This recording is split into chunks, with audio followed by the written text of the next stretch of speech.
উদযাপন কমিটির সভাপতি, সাধারণ সম্পাদক এবং ভক্তবৃন্দ এবং সাংবাদিক ভাই ও বোনেরা, আপনাদের আমি সবাইকে শারদীয় দুর্গা পূজার শুভ কামনা করছি এবং আপনাদেরকে সবাইকে শারদীয় দুর্গা পূজার শুভেচ্ছা জানাচ্ছি।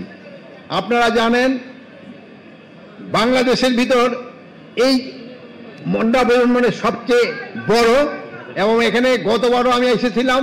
এখানে সব সময় শান্তি শৃঙ্খলাভাবে এই পূজা অনুষ্ঠিত হয়। আপনারা আরও জানেন এটা কিন্তু একটা ধর্মীয় অনুষ্ঠান, এটার কিন্তু পবিত্রতা রক্ষা করা আমাদের সবার দায়িত্ব।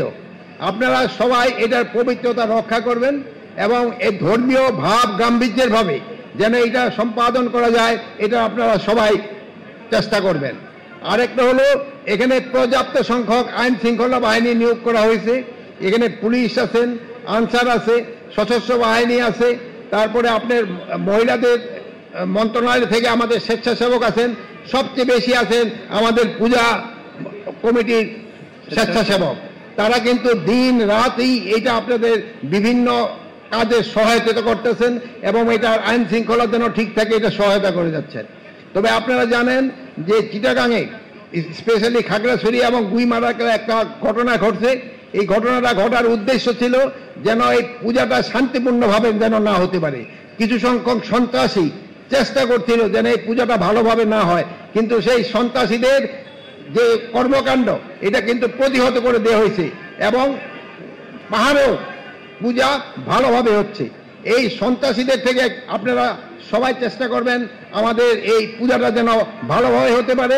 সন্ত্রাসীরা কিন্তু সব জায়গায় চেষ্টা করবে এবং সন্ত্রাসীদের কিছু মদতদাতা রয়ে গেছে, এরা দেশে বাইরে থেকেও মদতদাতা রয়ে গেছেন।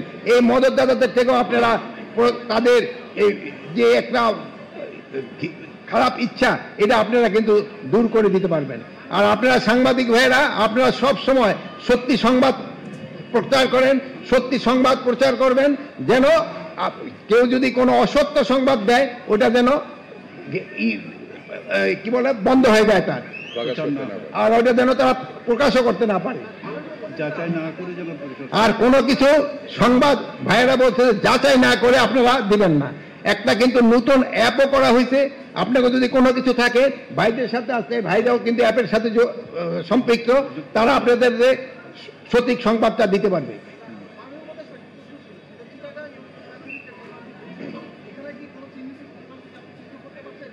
চিহ্নিত সন্ত্রাসীকে চিহ্নিত করার জন্য ব্যবস্থা নেওয়া হয়েছে এবং কিছু সংখ্যক সন্ত্রাসীদের আইনের আওতায় নিয়ে আসা হয়েছে।